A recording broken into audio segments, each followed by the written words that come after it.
హైదరాబాద్ను ఉమ్మడి రాజధానిపై వైవి సుబ్బారెడ్డి ప్రకటన బూమరాంగ్ అయింది. ప్రతిపక్షంతో పాటు స్వపక్షం నుంచి కూడా వచ్చిన విమర్శలను తట్టుకోలేని వైఎస్సార్ కాంగ్రెస్ పార్టీ వెంటనే మంత్రి బొత్సను రంగులోకి దించింది. వైవి ప్రకటనను మీడియా వక్రీకరించిందని బొత్స నోరు తిప్పేశారు. అంతేకాదు ఆ ప్రకటనతో వైసీపీతో సంబంధం లేదని చెప్పేశారు.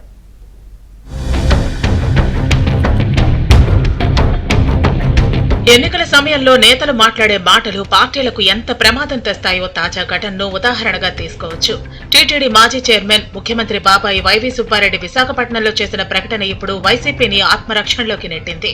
ఏపీ పునర్విభజన చట్టం ప్రకారం ఈ ఏడాది జూన్ నాటికి హైదరాబాద్ ఉమ్మడి రాజధానిగా సమయం అయిపోతుందని, అందువల్ల ఉమ్మడి రాజధానిని కేంద్రం మరో 5 సంవత్సరాలు పొడిగించాలని వైవి డిమాండ్ చేశారు. సుబ్బారెడ్డి ప్రకటనపై తెలంగాణలోని అధికార ప్రతిపక్షాలు, ఆంధ్రాలోని ప్రతిపక్షం కూడా విరుచుకుపడింది. 3 రాజధానులతో 3 ముక్కలాట ఆడి అసలు రాజధాని లేకుండా చేసిన వైసీపీ ఇప్పుడు ఉమ్మడి రాజధానిని పొడిగించాలని కోరటం ఏంటని పలువురు ప్రశ్నించారు. దీనిపై టీడీపీ ఏపీ అధ్యక్షుడు అచ్చెన్నాయుడు, పార్టీ సీనియర్ నేత ధూళిపాళ్ల నరేంద్ర విరుచుకుపడ్డారు.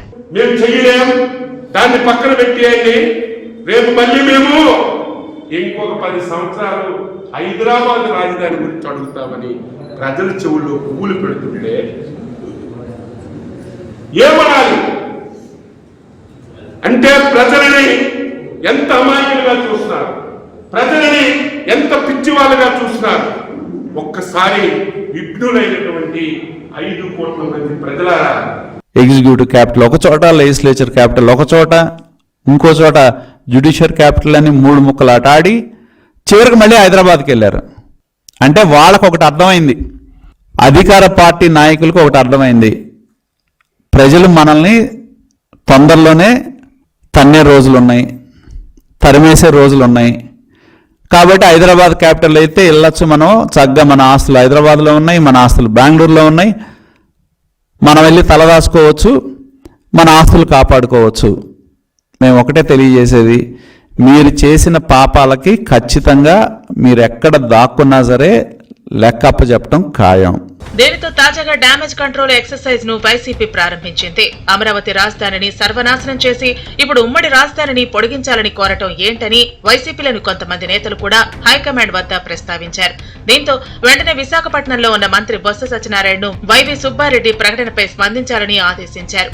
వెంటనే బొత్స రంగంలోకి దిగి దిద్దుబాటు చర్యలు చేపట్టారు. హైదరాబాద్ ఉమ్మడి రాజధాని అనేది తమ పార్టీ విధానం కాదని, అనుభవం ఉన్న నేత ఎవరైనా ఉమ్మడి రాజధాని వ్యాఖ్యలు చేస్తారా అని ప్రశ్నించారు. ఏం చెప్పారో, ఆయన ఏమన్నారో ఒకసారి పరిశీలించుకుంటే తెలుస్తుంది. అంతేగాని అందులో పుల్ స్టాపుల్ని కామాలు తీసి ఎక్కడో మాటను పట్టుకుని దాన్ని వచ్చి అటు ఒక 10 వాక్యం ఇటు 10 వాక్యం చేర్చుకుంటారంటే ఎలాగవుతుంది? నిజంగా మీరు వచ్చి ఆ మాట కానీ మీరు ఈ ప్రతిపక్షాలు మాట నేను తీవ్రంగా ఖండిస్తున్నాను. ఎవరైనా ఆలోచన ఉన్న వాళ్ళు ఎవరైనా మళ్ళీ ఉమ్మడి రాజధాని కొనసాగించిన అడుగుతారండి? సుబ్బారెడ్డి గారికి కానీ మాకు కానీ అంత ఆలోచన లేదండి.